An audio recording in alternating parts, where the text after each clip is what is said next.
Bismillahirrahmanirrahim. Assalamualaikum warahmatullahi wabarakatuh. Pertama-tama, izinkan saya memperkenalkan diri. Perkenalkan, saya Hilda Salsabila sebagai presentator mata kuliah Sosiologi Agama yang membahas tentang teori dari Mircea Eliade.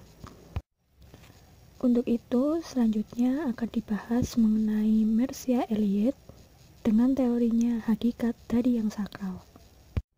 Slide selanjutnya akan dibahas mengenai riwayat hidup Mircea Eliade pada tahun 1907 hingga 1986. Mircea Eliade merupakan seorang ilmuwan lintas budaya. Eliade dilahirkan di Bucharest, Rumania pada tanggal 9 Maret 1907 dan merupakan anak seorang pegawai kemiliteran Rumania. Awalnya, Eliade memiliki nama Yeremias, namun kemudian diganti namanya menjadi Eliade oleh ayahnya karena ayahnya mengagumi penyair yang bernama Eliade. Eliade merupakan orang yang sangat menyenangi sains, sejarah, dan menulis, sehingga pada usia ke-18 tahun, Eliade sudah berhasil menerbitkan artikelnya yang ke-100. Pada saat belajar di Universitas Bucharest dan Italia, Eliade mempelajari pikiran-pikiran mistis dari tokoh-tokoh Renaissance Italia, termasuk pemikiran Hindu yang menitik beratkan pada kesatuan spiritual dengan roh agung atau disebut Supreme Soul di luar dunia ini. Pada tahun 1928, Eliade diterima di Universitas Calcutta dan dibimbing ilmuwan Surendranath Dasgupta. Pada tahun 1933, Eliade menerbitkan novel yang berjudul Maitreya, versi Inggrisnya yaitu Bengal Night, yang berisi cerita kisah cintanya dengan Putri Dasgupta, putri dari pembimbingnya sewaktu di Universitas Calcutta. Selain itu, selama menempuh belajar di India, Eliade menemukan 3 hal, yaitu jalan hidup bisa berubah, apa yang disebabkan, apa yang dinamakan dengan pengalaman. Simbol ini merupakan kunci utama memasuki kehidupan spiritual, dan semua itu bisa digali dan dipelajari di anak benua India yang memiliki warisan agama rakyat yang sangat kaya dan teramat kuat. Pada tahun 1936, Eliade berhasil menyelesaikan program doktoralnya di Perancis melalui karya disertasinya yang berjudul Yoga, an Essay on the Origins of Indian Mystical Theology. Hal ini menjadikan Eliade diterima bekerja di Universitas Bucharest dan diangkat sebagai asisten seorang filosof bernama Ionescu yang merupakan pemimpin organisasi nasional Rumania atau yang disebut Legion of the Earth Journal atau Iron God yang memiliki pengaruh seperti Nazi di Jerman pada waktu itu. Kemudian pada masa Perang Dunia Kedua, Eliade diangkat sebagai diplomat di Lisbon, Portugal. Namun setelah Perang Dunia Kedua, Eliade menetap di Paris. Pada tahun 1949, Eliade menghasilkan buku berjudul Pattern in Comparative Religion yang menjelaskan fungsi simbol dalam agama, dan buku The Myth of Eternal Return yang menjelaskan konsep historis, sakralitas waktu, dan perbedaan antara agama kuno dengan pemikiran modern, di mana dalam setiap karya-karya inilah Eliade terinspirasi dari karya Carl Jung yang merupakan ahli psikologi ternama Swiss. Pada tahun 1950-an, Eliade kembali mengajar di Universitas Chicago dan menerima gelar profesor dari Divinity School. Kemudian di akhir riwayatnya, Eliade wafat pada tanggal 22 April 1986 karena serangan stroke. Slide berikutnya adalah tentang intellectual background, yakni pemikiran Eliade dipengaruhi oleh tokoh-tokoh sebagai berikut. Yang pertama, Rudolf Otto, yakni merupakan ahli teologi dan sejarah agama berkebangsaan Jerman. Dan yang kedua, melalui Emil Durkheim. Pemikiran Durkheim mempengaruhi Eliade, namun perbedaannya akan terlihat jelas di keduanya. Yang mana kedua tokoh berikut ini akan dijelaskan di tengah pembahasan teori Eliade tentang yang sakral dan yang profan. Berikutnya akan dibahas tentang titik tolak Eliade, yakni 2 aksioma agama. 2 ide dalam bentuk aksioma menjadi pondasi bangunan teorinya. Pertama, posisinya yang sangat berseberangan dengan kaum reduksionis. Eliot membuang jauh-jauh metode-metode yang banyak digunakan oleh peneliti sebelumnya, yang menurut Eliot hanya mereduksi agama. Kedua, kelanjutan dari prinsip yang pertama, yaitu sesuatu yang bisa menjelaskan agama, lebih merujuk pada metode yang beliau pakai. Jadi, ada dua dasar yang melatar belakangi teori Eliot. Yang pertama, membuang jauh-jauh metode-metode yang banyak digunakan oleh peneliti sebelumnya, yang menurut Eliot hanya mereduksi agama. Agama menurut Eliot adalah sesuatu yang independen, yang menjadi sebab bagi segala bentuk tindakan sosial, psikologi, dan ekonomi. Dan otonomi agama serta anti-reduksionis lebih kepada produk realitas lain, yaitu sakralitas agama. Kedua, kelanjutan dari prinsip yang pertama, yaitu sesuatu yang bisa menjelaskan agama. Menurutnya, yang hanya bisa menjelaskan agama adalah fenomenologi, yaitu studi perbandingan tentang bentuk yang nampak dari sesuatu yang datang kepada kita. Karena menurutnya, hakikat ilmu adalah fenomenologi. Yang selanjutnya, fenomenologi ini akan dibahas pada slide berikutnya. Fenomena agama harus dipahami sebagaimana dia tumbuh dalam tahapan-tahapan dirinya sendiri, dan hal ini akan mungkin dilaksanakan kalau agama dipelajari sebagai sesuatu yang religius. Mencoba memahami esensi agama hanya melalui beberapa fenomena, seperti psikologi, sosiologi, ekonomi, bahasa, seni, atau bidang-bidang lain adalah salah besar, karena studi-studi ini merupakan satu hal unik dan bagian yang sama sekali tidak bisa direduksi dalam agama. Itulah dimensi sakralitas agama. Jadi bisa dicontohkan, semisalnya warna merah yang muncul dalam fenomena dalam diri kita ini, kemunculan yang terjadi karena kita mengetahui bentuk yang berbeda dari warna merah, biru misalnya. Oleh karena itu, manusia yang hanya kenal satu hal berarti dia tidak tahu apa-apa. Seseorang bisa mengenal agamanya jika dia kenal dengan agama-agama lain, dan yang hanya bisa melakukan ini adalah fenomenologi. Kebanyakan yang dilakukan oleh para peneliti agama ialah melihat rekaman-rekaman masyarakat masa lalu. Bagi Eliot, ini merupakan bentuk pengulangan sejarah, hanya melihat dari salah satu segi, yaitu historis, sehingga yang dihasilkan hanya sama dengan para sejarawan murni. Agama tidak bisa dilihat dari satu sisi saja, yang bisa dikumpulkan, dianalisis, dan akhirnya menyimpulkan sebab akibat. Namun, agama ini harus dilihat dari dua sisi yang berbeda. Kelebihan lain dari fenomenologi ialah pola dan bentuk umum fenomena agama bisa ditarik dari tempat dan waktu di mana ia berasal, sehingga bisa dibandingkan dengan agama-agama lain. Artinya bahwa fenomenologi bisa diterapkan kapanpun dan dimanapun hal atau peristiwa tersebut terjadi. Sebagai salah satu contoh, Dewa Zeus merupakan dewa yang paling kuat bertahta di Bukit Olympus. Menurut Eliot, fenomena ketuhanan bukan hanya di Yunani, tapi fenomena Tuhan ada pada setiap budaya yang berbeda dan di tempat yang berbeda pula. Slide berikutnya akan dijelaskan teori-teori Eliot secara berurutan melalui buku-bukunya. Yang pertama, konsep Eliot tentang agama dalam buku The Sacred and the Profane pada tahun 1957. Yang kedua, pemahamannya tentang simbol dan mitos dalam bukunya The Pattern in Comparative Religion yang dikeluarkan dan diterbitkan pada tahun 1949. Yang ketiga, penjelasan tentang waktu dan sejarah dalam bukunya The Myth of the Eternal Return yang diterbitkan pada tahun 1949. Berikutnya akan dibahas tentang The Sacred and the Profane. Pertama-tama membahas tentang pernyataan dari Eliot bahwa sejarah harus keluar dari peradaban modern untuk menjelaskan sebagian kecil dan bersifat kekinian dari perjalanan sejarah di muka bumi ini sebagai bekal untuk masuk ke dunia arkais atau kuno.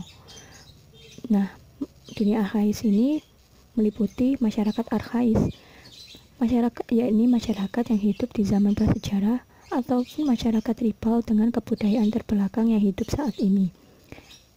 Maksudnya yang hidup saat ini itu dapat dicontohkan seperti masyarakat pedalaman.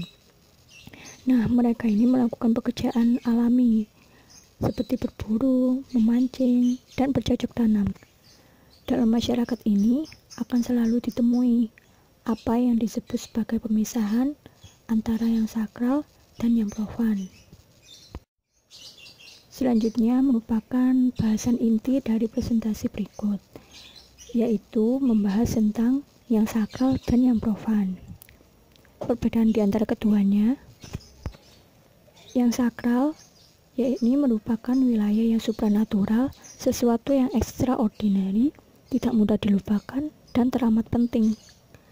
Sakral itu yang abadi, penuh substansi dan realitas. Sedangkan yang profan merupakan bidang kehidupan sehari-hari, yaitu hal-hal yang dilakukan secara teratur, acak, dan sebenarnya tidak terlalu penting. Profan itu mudah hilang dan terlupakan, hanya sebagai bayangan. Jadi, The Sacred and the Profane adalah sebuah karya pengantar singkat yang menjelaskan bahwa dalam usaha memahami agama, langkah pertama yang harus dilakukan adalah seorang sejarawan agama harus keluar dari peradaban modern dan masuk pada kelompok manusia purba atau archaic people. Manusia purba adalah orang-orang yang telah hidup pada masa prasejarah atau orang-orang pada masa sekarang yang hidup dalam masyarakat suku dan kebudayaan rakyat pedalaman. Tempat-tempat di mana mereka berburu di alam, memancing, dan bertani yang merupakan rutinitas sehari-hari. Apa yang kita temukan di kalangan orang-orang semacam itu adalah sebuah kehidupan yang didasarkan pada dua bidang yang jelas-jelas berbeda, yakni bidang yang sakral dan bidang yang profan. Yang sakral tetap merupakan bagian yang tak terpisahkan dari pikiran dan aktivitas manusia, dan tidak ada manusia yang bisa hidup tanpanya, karena ternyata yang sakral berada di segala penjuru, di mana hal yang sakral dianggap absolut dan amat penting bagi kelangsungan eksistensi alam dan akan selalu mempengaruhi jalan hidup mereka. Jadi yang sakral bersifat abadi, mengandung substansi dan nyata. Di dalam yang sakral mengandung kesempurnaan dan keteraturan, di mana di dalamnya bersemayam roh, nenek moyang, tempat tinggal dewa-dewi, dan Tuhan. Sementara yang profan bersifat mudah hilang, terlupakan, dan tidak nyata.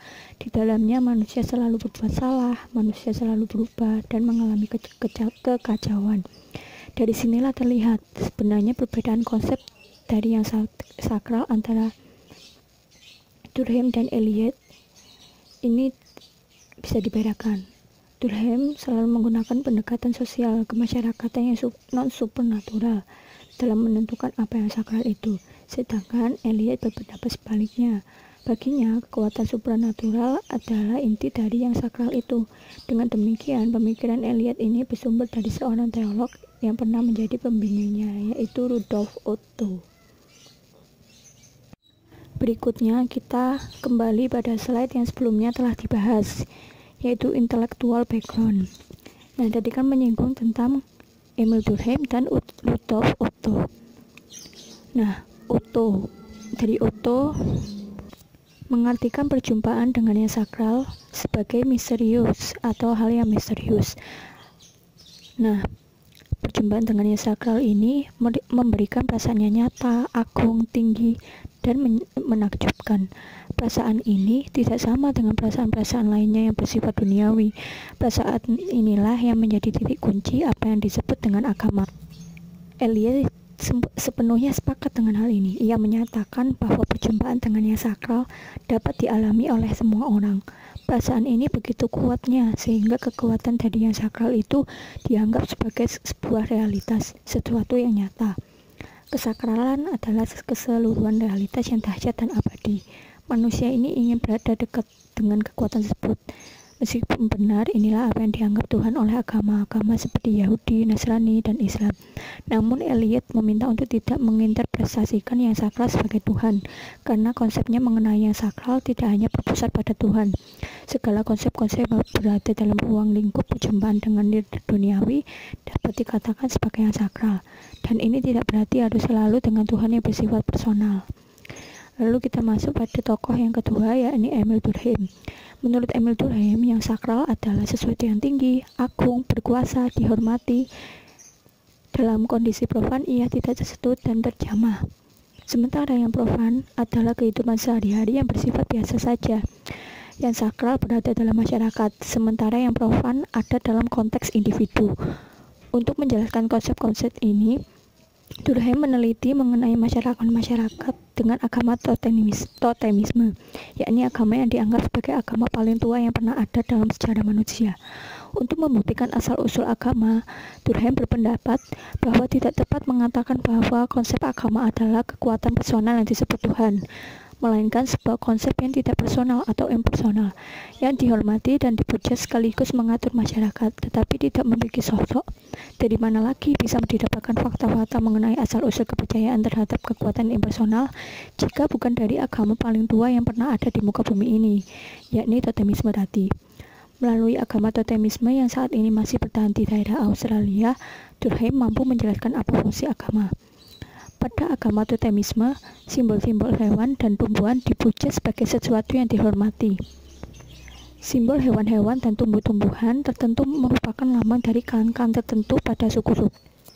Hewan-hewan dan tumbuhan-tumbuhan itu suci dan tidak boleh dibunuh, tidak boleh dilukai, atau bahkan didekati kecuali dalam perayaan-perayaan tertentu. Kesucian totem adalah mutlak dalam masyarakat itu. Kesuciannya dapat dirasakan oleh tiap-tiap individu, terutama dalam perayaan dan ritual-ritual keagamaan. Pada ritual-ritual dan perayaan-perayaan itu, totem mengatur kesadaran diri manusia. Saat pemujaan berlangsung, di mana tarian-tarian, lagu-lagu, mantra-mantra, perasaan ini tentram dan tenang merasuk ke dalam tiap individu. Maka detik itu juga individu kehilangan pribadinya dan masuk ke dalam kerumunan massa yang sakral. Sebuah perasaan melayang-layang yang tidak biasa, yang tidak bisa diungkapkan tetapi nyata dan bersifat transendental. Implikasi dari keyakinan terhadap totem itu selanjutnya mampu menjelaskan bagaimana masyarakat membangun sistem-sistem kepercayaan tertentu melalui metode asosiasi, hubungan-hubungan antar konsep yang berpusat pada yang sakral. Termasuk di dalamnya adalah sistem kepercayaan terhadap roh atau jiwa yang menjadi dasar dari banyak agama. Roh yang ada dalam diri seseorang merupakan representasi ketergantungan mereka terhadap masyarakat. Roh bertugas untuk memberitahukan kepada individu untuk mematuhi kewajiban-kewajiban moral terhadap masyarakat. Roh yang menjadi representasi masyarakat dalam diri individu merupakan yang sakral, sementara badan yang bertugas memenuhi kebutuhan individu saja adalah yang profan. Selanjutnya, hubungan asosiatif dikembangkan lebih lanjut mengenai konsep roh yang bersifat abadi. Dari inilah penyembahan terhadap dewa-dewi dan Tuhan berasal. Roh-roh yang mampu mengatur alam pada akhirnya dituntut oleh masyarakat sebagai representasi kepribadian tertentu yang bersifat superior yang disebut dewa dan Tuhan. Kepercayaan terhadap totem-totem yang pada akhirnya menjadi dewa dan Tuhan itu bukanlah hal yang paling penting dalam agama menurut Durkheim. Yang paling penting adalah perasaan sakral yang dihasilkan dari ritual-ritual keagamaan. Pemujaan yang ada dalam ritual-ritual atau perayaan-perayaan dalam setiap agama bertujuan bukan untuk totem atau dewa, melainkan untuk menjaga individu-individu agar tidak melupakan arti penting klan dan memberikan perasaan bahwa yang sakral adalah sesuatu yang berbeda, memiliki tingkat yang lebih tinggi daripada yang profan. Dari sini terjawab sudah arti penting ritual-ritual keagamaan dari agama-agama yang pada saat ini masih ada. Mereka dapat memberikan arti penting suatu masyarakat dalam diri kita sekaligus memberikan kepada kita perasaan yang transenden, yang tidak jama, yang tidak tercapai dalam kehidupan sehari-hari yang bersifat individual.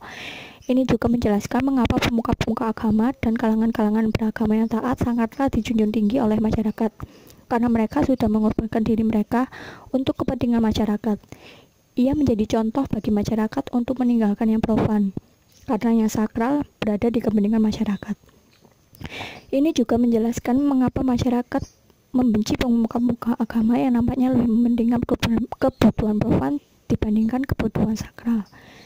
Ya, itu tadi merupakan sekilas tentang pembahasan tokoh-tokoh yang berpengaruh terhadap pemikiran Eliot. Slide selanjutnya akan membahas agama arkhais mengenai simbol dan mitos. Bahasa-bahasa dari yang sakral bukan sekedar untuk ditemukan lalu dideskripsikan. Nah, dideskripsikan ini maksudnya itu kita menyimbolkan sesuatu untuk dapat dianggap sebagai simbol dari suatu yang sakral tersebut. Misalnya bisa disimbolkan dari sebuah benda, seekor binatang, nyala api, sebuah batu atau bintang, goa, sungai, sekuntum bunga yang merekah, atau bahkan seorang manusia bisa menjadi tanda yang sakral, asalkan manusia menemukan dan kemudian meyakininya. Nah, dari benda-benda tersebutlah suatu simbol dapat terwujud, yang menjadi simbol dari suatu yang sakral. Jadi simbol ini memiliki makna ganda. Yang pertama ini menjadi simbol ini menjadi arti dari dirinya sendiri, bahwa benda ya tetap benda, bukan merupakan hal yang lain. Namun simbol ini juga memiliki makna menjadi sesuatu yang baru, berbeda dengan sebelumnya. Misalnya suatu benda tersebut menjadi makna yang suci karena dimasukkan dalam simbol suatu yang sakral. Masih membahas tentang agama arkais, simbol dan mitos. Kebudayaan kuno dari masyarakat arkais sangat kaya dengan figur dan simbol-simbol imajinatif. Juga kaya akan adanya cerita dan legenda-legenda, misalnya kisah-kisah tragis, kepahlawanan, roh jahat, dan kehidupan para dewa. Simbol-simbol tersebut jika dikemas ke dalam bentuk naratif, maka akan melahirkan sebuah mitos.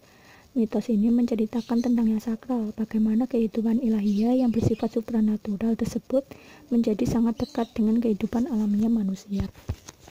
Nah, dengan kepercayaan terhadap kekuatan yang agung dan dunia yang nyata itu, mudah menjelaskan bagaimana kepercayaan yang begitu kuatnya pada akhirnya membentuk sistem-sistem tertentu.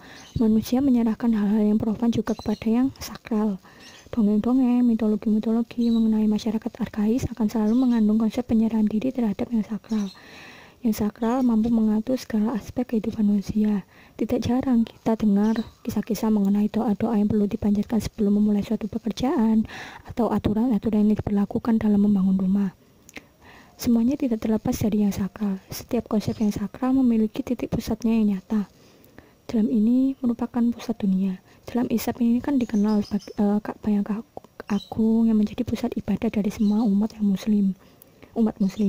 Sementara dalam agama Kristen dikenal dengan tangga Yakub, seorang penginjil yang melihat tangga menuju surga tepat di hadapannya. Lalu ia membentuk batu yang menyerupai tangga itu. Dalam agama kuno, seperti kepercayaan bangsa Norse, terdapat pohon Yggdrasil yang disebut sebagai pohon kehidupan. Begitu pula dalam kepercayaan lainnya, sehingga pusat dunia atau yang disebut eksis mundi ini merupakan sesuatu yang universal dan ada di setiap agama, yang memiliki fungsi sebagai lambang penciptaan dunia. Hal ini jugalah yang dilakukan oleh simbol-simbol lainnya yang diciptakan manusia. Simbol-simbol itu ada karena pemaknaan tertentu mengenai yang sakral. Selanjutnya, menurut Eliot, ada dua hal yang berkaitan dengan bentuk pemikiran simbolik. Pertama, struktur dan karakter simbolisme dan mitologi. Seperti masyarakat Mesir, peristiwa kemunculan untuk pertama kali sesuatu hal yang sakral bertemu dengan Tuhan di matahari. Kemudian sistem tata surya dijadikan sebagai simbol ketuhanan. Kondisi ini memberikan kesempatan masyarakat untuk berpikir tentang matahari, kemudian mensakralkan tempat, waktu, dan orang-orang di mana pertama kali peristiwa bertemu dengan Tuhan terjadi. Kedua, mengenai tadi simbol-simbol, yaitu simbol dan mitos selalu dihubungkan dalam image dan mitos-mitos yang lain, sehingga membentuk suatu pola tertentu, seperti sistem peredaran bulan yang menjadi bagian yang sangat sakral dan masuk ke dalam sistem kehidupan. Walaupun hal ini sepele seperti kesuburan perempuan, semuanya ini merupakan bentuk simbol yang secara imajinatif memungkinkan terjadinya hubungan-hubungan antar manusia dengan yang sakral atau Tuhan. Menurut Eliot, logika imajinatif religius mereka ini tidak pernah berada dalam bentuk yang terpecah belah, malah sebaliknya, yaitu terlepas dari ruang dan waktu dan budaya tertentu. Masyarakat arkais atau masyarakat kuno memperlihatkan keteguhan yang luar biasa dalam menerapkan simbol-simbol yang sama, serta logika mereka dalam menerapkan simbol dan mitos-mitos tersebut yang mungkin sampai saat ini kita masih bisa mengenal ya, simbol dan mitos-mitos yang masih berlaku hingga saat ini. Selanjutnya akan dibahas tentang sejarah dan waktu sakral. Catatan sejarah akan memperlihatkan kepada kita bagaimana masyarakat yang berbeda-beda dalam menanggapi yang sakral. Misalnya Gunung Suci di Cina atau Sungai Gangga di India. Pemikiran Eliot ini dalam bukunya The Myth of the Eternal Return Ini pemikirannya yaitu sebuah tema pemikiran yang mendominasi pemikiran masyarakat arkais, merupakan dorongan untuk mengakhiri sejarah atau hingga seluruh sejarah, dan ingin kembali pada satu titik nir waktu ketika seisi dunia mulai diciptakan. Eliot juga berpendapat kita harus memperhatikan motivasi apa yang ada di balik mitos kembali atau return ini. Dia menjelaskan juga bahwa masyarakat arkais seperti masyarakat lain tidak hanya dipengaruhi oleh misteri kematian, tapi juga meyakini kehidupan ini tidak punya tujuan dan kehidupan ini tidak ada artinya sama sekali. Jadi seluruh pemikiran masyarakat kuno atau masyarakat arkais mengenai yang sakral adalah dorongan akan satu hal, yaitu dorongan untuk melepaskan diri dari sejarah dan ingin kembali pada waktu ketika seisi dunia diciptakan. Keinginan ini oleh Eliot dinamakan dengan nostalgia surga Firdaus. Jauh di lubuk hati masyarakat arkais, mereka ingin meninggalkan pekerjaan-pekerjaan mereka dan segala sesuatu yang sifatnya profan. Yang profan ini merupakan sejarah mereka, sejarah hidup dan nenek moyang mereka di luar penciptaan bumi dan seisinya. Mereka ingin kembali ke surga. Dengan demikian, kehidupan itu sama sekali tidak ada artinya bagi mereka. Mereka ingin meraih kekekalan, keindahan, kesempurnaan, dan sejarah hanya membawa mereka pada yang sulit, yang tidak sempurna dan yang pahit. Dengan kata lain, kehidupan sebenarnya tidak akan bisa dicapai melalui sejarah. Berbeda dengan masyarakat filsuf modern dan masyarakat ilmiah berkeinginan sebaliknya. Dengan perkembangan dan kemajuan pemikiran yang ada, mereka merasa bahwa sejarah ini tidak perlu dihapuskan. Manusia tidak perlu kembali pada yang sakral, karena yang sakral itu sebenarnya tidak ada. Kita saat ini sudah bisa hidup tanpa adanya yang sakral, sebagaimana yang telah disinggung bahwa masyarakat arkais mengalami nostalgia surga Firdaus, di mana masyarakat telah memiliki kecemasan sejak terlahir di dunia. Mereka telah tercekam oleh rasa kehilangan, jauh dari tempat yang seharusnya mereka miliki dari dunia sakral. Pendapat selanjutnya dari Eliot adalah apa yang dilakukan dengan nostalgia surga Firdaus adalah upaya masyarakat arkais untuk mengakhiri sejarah dan ingin kembali kepada titik dunia mulai diciptakan. Apa yang dilakukan oleh masyarakat arkais ini tidak bisa ditawar dalam jiwa mereka, karena dunia ini merupakan bagian dari tangan Sang Pencipta. Dan oleh karena pemahaman mereka seperti itu, segala bentuk penciptaan sangat berperan penting dalam masyarakat arkais.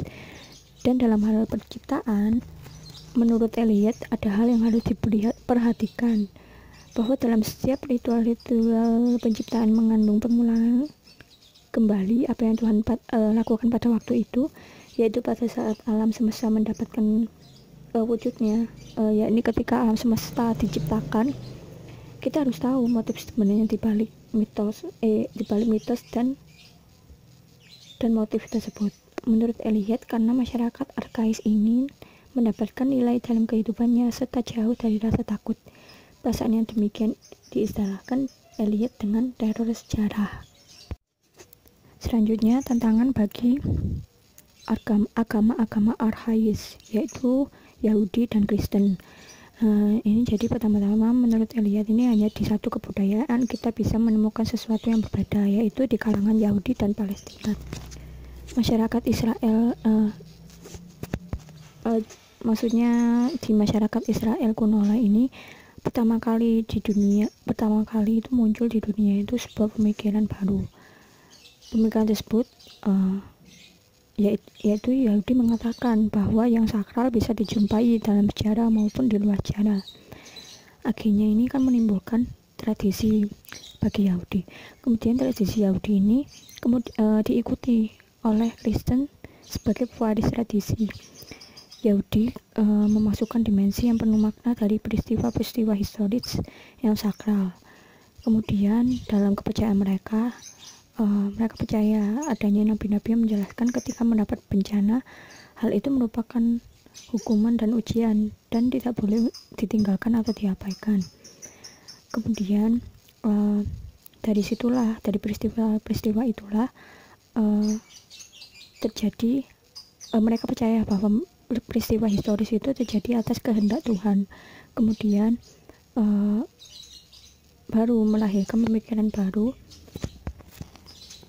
agama historis tidak begitu saja dapat menghilangkan agama-agama lama yang akhirnya ini karena tadi melibatkan tantangan bagi agama arkais Yahudi dan Kristen, akhirnya tetap kembali kepada pemikiran arkais. Tradisi Yahudi Kristen berada dalam posisi tengah-tengah, tetap melibatkan pemikiran dari arkais. Jadi itu bagi Eliot ini kan kesakralan yang ditunjukkan oleh agama arkais ternyata mendapat tantangan dari Yahudi dan Kristen. Bermula dari agama Yahudi, mereka mendapatkan pemahaman keagamaan yang baru, di mana yang sakral bukan lagi berada di luar sejarah, tapi juga berada dalam sejarah mereka. Kesakralan ini dijadikan dengan munculnya dimensi kenabian. Contoh kejadian tersebut seperti penyembelihan putra Ibrahim yang dikisahkan dalam Bible. Selanjutnya, kejadian sosok kenabian ini dikisahkan lebih lanjut dengan sebuah pengharapan agar keselamatan dunia ini terjadi di akhir zaman. Boleh dikatakan juga ini terkait dengan kembalinya unsur-unsur kesakralan sebagaimana yang telah masyarakat arkais pahami. Namun akan mencengangkan ketika terjadinya evolusi manusia kepada sesuatu yang sakral, dari yang masyarakat arkais kepada Yahudi dan Kristen, dan evolusi kedua ini adalah datangnya pemahaman orang-orang anti nilai-nilai sakral, yaitu di pertengahan abad modern, tepatnya di kalangan filsuf Barat. Dan menurut Eliot, perubahan ini menyebabkan agama-agama historis berubah menjadi filsafat sejarah yang manusia religius melepaskan agama dari kehidupan. Eliot menyebut ini dengan historisisme, yaitu suatu pemikiran yang hanya memandang hal yang profan saja dan meninggalkan mentah-mentah keterhubungan dengan yang sakral dan supranatural. Nah, historisisme ini akan dibahas pada slide selanjutnya. Selanjutnya akan dibahas mengenai tantangan bagi semua agama. Historisisme modern. Bagi Eliot, berubahnya Judeo-Kristen menjadi agama historis adalah momen yang sangat penting. Dia menandai berawalnya suatu pergeseran dari kesadaran arkais datangnya tantangan terhadap mitos kembali kepada keabadian. Namun peristiwa ini bukanlah satu-satunya proses perubahan dalam agama yang terjadi di dunia. Kemudian Eliot menjelaskan sesuatu yang baru dalam sejarah manusia, yaitu diterimanya filsafat yang menolak keberadaan nilai yang sakral.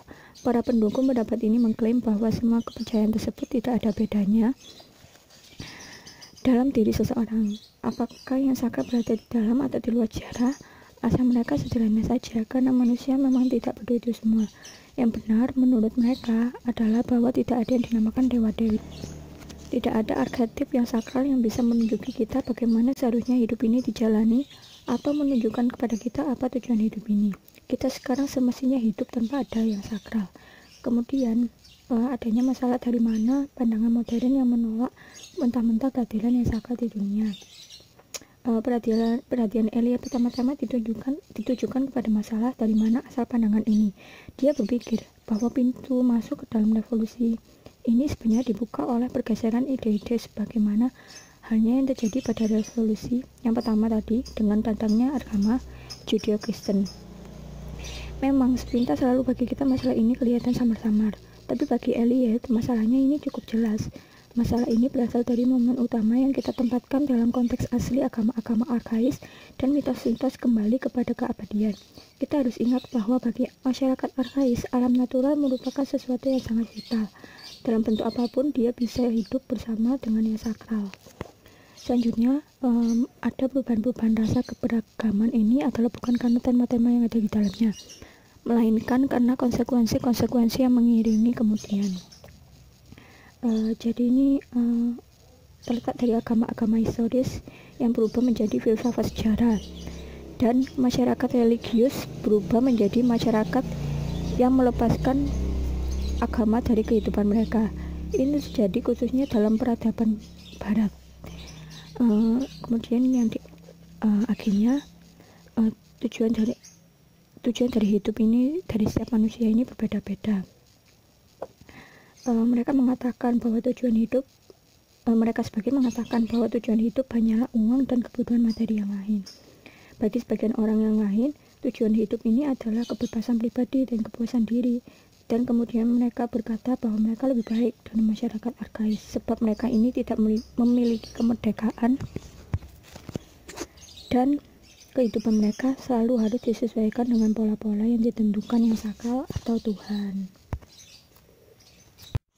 Selanjutnya akan dibahas tentang kembalinya agama arkais.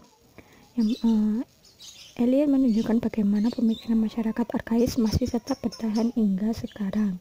Dia mencontohkan seniman terkenal seperti T.S. Eliot dan James Joyce, bagaimana mencoba memasukkan bentuk-bentuk mitos kembali kepada keabadian ke dalam karya-karya mereka. Olahraga atletik yang kita kenal saat ini juga memperlihatkan ciri-ciri yang sama, sebab event-event olahraga tersebut mewarisi intensitas emosi dan terpusat pada konsentrasi tunggal dalam permainan waktu, dan hal ini sering ditemukan dalam ritual-ritual masyarakat primitif. Kenyataan yang diperlihatkan oleh filsuf modern tidak membuat agama arkais menghilang. Justru semakin ke sini, agama arkais ini lebih diberi tempat. Sebagai contoh kegiatan dalam perlombaan atletik. Perlombaan atletik ini merupakan bentuk modern dari kebiasaan yang diberlakukan oleh agama arkais dahulu. Atletik ini adalah jenis kegiatan yang terkonsentrasi kepada pusat tunggal dalam permainan waktu, dan masih banyak lagi contohnya. Dan yang kedua ini, kita telah mengetahui ya bahwa Kristen sangat yakin tentang yang sakral yang bisa ditemukan dalam sejarah. Tapi di kalangan petani Kristen Rumania dan di beberapa wilayah lain di Eropa, kita bisa menemukan suatu sinkretisme yang sangat ketara, yaitu pemikiran arkais akhirnya bisa meminggirkan residu sejarah dalam kredo gereja. Dan yang ketiga, karena adanya Kristen kosmik yang dijadikan Eliot sebagai penutup buku The Eternal Return, memperlihatkan kesamaan-kesamaan dengan apa yang dia temukan dalam agama para petani di India ketika dia berada di sana di masa mudanya. Dia memang selalu berhati-hati agar tidak memberi dukungan secara terang-terangan, tapi di sini jelas terlihat bahwa akhirnya rasa simpati Eliot yang kuat ternyata lebih dekat kepada agama kosmik masyarakat kuno, dan dia cenderung puas dengan kerangka berpikir masyarakat arkais. Jadi ini kecenderungan yang dilakukan Eliot kepada yang sakral, yang tentunya positif. Ini karena Eliot sangat terang-terangan mendukung gagasan masyarakat arkais dan agama kosmik kuno. Berikutnya kan akhir dari presentasi kita, yaitu tentang analisa buku. Di antara sekian banyak pemikirannya, ada 3 poin dari Eliot yang benar-benar perlu kita perhatikan. Yang pertama yaitu kritik terhadap kaum reduksionisme. Sejak awal, Eliot telah mengemukakan pendapatnya yang sangat berbeda dengan pendekatan kaum reduksionis. Eliot mengakui bahwa faktor psikologi, sosial, dan ekonomi berperan penting dalam agama, tapi dia menolak pendapat yang mengatakan agama tergantung pada faktor-faktor tersebut, apalagi sampai mendominasi agama. Menurut dia, agama bisa dipahami jika kita mencoba menilai agama tersebut dari sudut pandang pemeluknya. Dan yang kedua yaitu komparasi menyeluruh. Aspek lain dari teori yang ditawarkan oleh Eliot adalah keluasan dan desainnya yang amat ambisius. Jadi Eliot ini tidak hanya seorang kritikus yang mencoba mengumpulkan data dari sumber yang amat sangat banyak dari berbagai tempat dan kurun waktu, tapi ia juga lebih ambisius bila dibandingkan dengan teoritikus yang lain. Dia sangat serius dalam usahanya untuk menjadi seorang sejarawan sekaligus seorang fenomenolog. Dia berupaya keras memahami agama secara komprehensif dalam setiap aspeknya. Dan yang ketiga yakni pertentangan filosofis kontemporer. Melihat komentarnya tentang para filsuf kontemporer, Eliot memandang dirinya sebagai seorang manusia yang terikat dengan ide dan budaya tempat dia hidup. Eliot adalah orang yang sangat jujur dalam argumennya bahwa ilmuwan dan kaum intelektual zaman modern ini telah salah mengerti tentang nilai-nilai psikologis pemikiran arkais, padahal pemikiran ini telah mendukung perjuangan manusia dalam berbagai sejarah peradaban. Demikianlah analisa buku menjadi slide penutup presentasi saya terkait sosiologi agama Mircea Eliade dengan teorinya hakikat dari yang sakral. Untuk itu, saya memohon maaf apabila terdapat kesalahan kata maupun ucapan dalam penayangan presentasi kali ini. Semoga presentasi kali ini dapat memberikan manfaat bagi kita semua. Akhirul kalam, wabillahi wal taufiq wal hidayah. Wassalamualaikum warahmatullahi wabarakatuh.